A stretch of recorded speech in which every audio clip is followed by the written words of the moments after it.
There have been thousands of great leaders throughout human history, righteous men and women with an ethical code that normal folks like you and I could hardly dream of upholding. Thankfully, if you're interested in being a leader nowadays, all you need to know is how to get shit done and blow stuff up. No ethics required.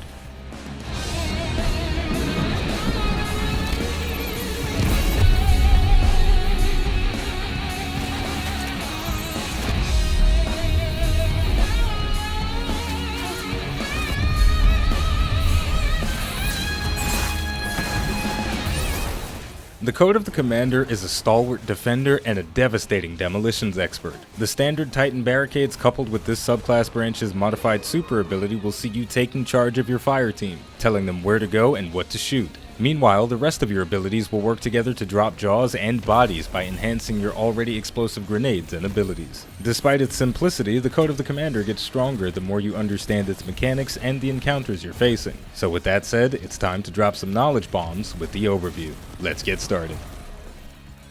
The ability that defines the core gameplay loop of the Code of the Commander is called Controlled Demolition. Any void ability hits, namely your melee and grenade, attach void detonators to enemies. Enemies with a detonator attached to them will explode if they're killed or if they take a certain amount of damage. It's a bit difficult to say exactly how much damage it takes to cause the explosion or if it's damage related at all, but I can say that I've been able to trigger the explosion with every weapon type I've tested in most situations, so I wouldn't worry about it too much. Ideally, you'll want to hit as many targets with your void abilities as possible, and thankfully the melee ability Tactical Strike and the Sentinel's grenades are great at causing widespread destruction. The melee ability Tactical Strike causes a weak explosion around the target you hit, but it's big. When combined with Controlled Demolition, that explosion will be the catalyst to a void-based fireworks display.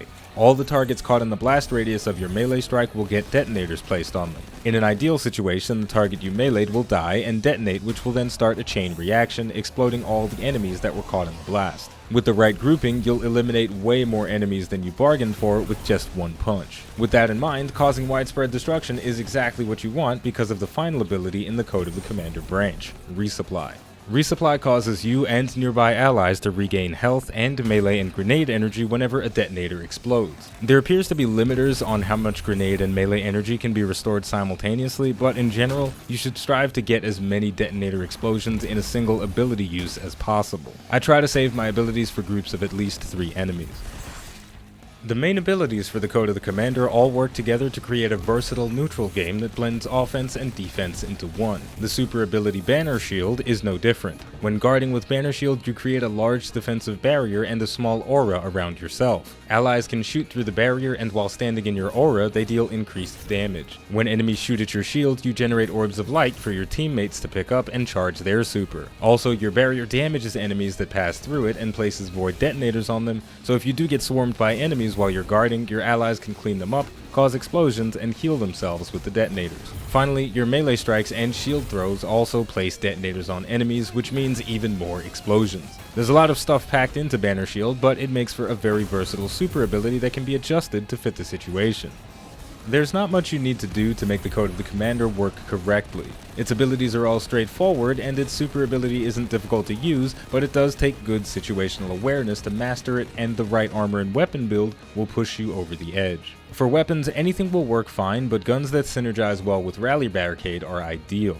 Automatic weapons like auto rifles, submachine guns, and rapid-fire shotguns all get huge benefits from the auto-reloading function on Rally Barricade. These mid to short-range options also keep you close enough to the action so that you can reliably use your grenades and melee ability. Your exotic armor selection is going to vary based on how you want to specialize your playstyle.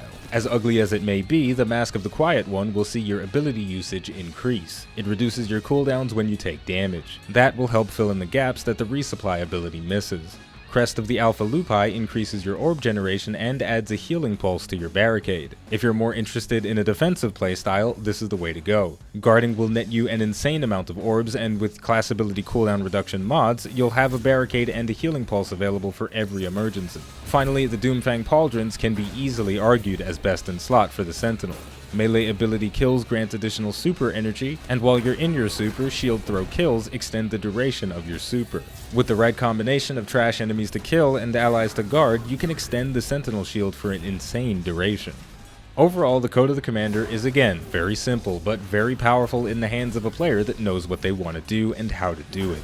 The subclass abilities are nothing out of the ordinary. Get as many enemies caught in your grenades and melee ability as possible to attach void detonators to them and trigger the resupply passive so you can throw more grenades and use more melee abilities. Weapon selection is preferential, but always consider having something in your loadout that benefits from a rally barricade. Finally, mod and exotic armor selection will see a dramatic shift in the way you want to play. Base your picks around the style you want and push that style as far as it can go.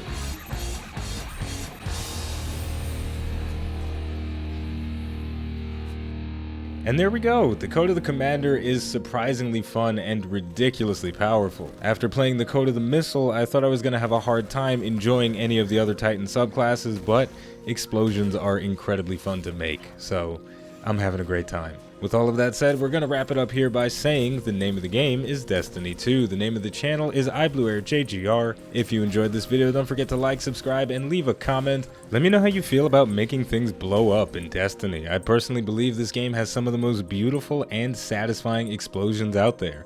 Thank you for watching, and I'll see you next time.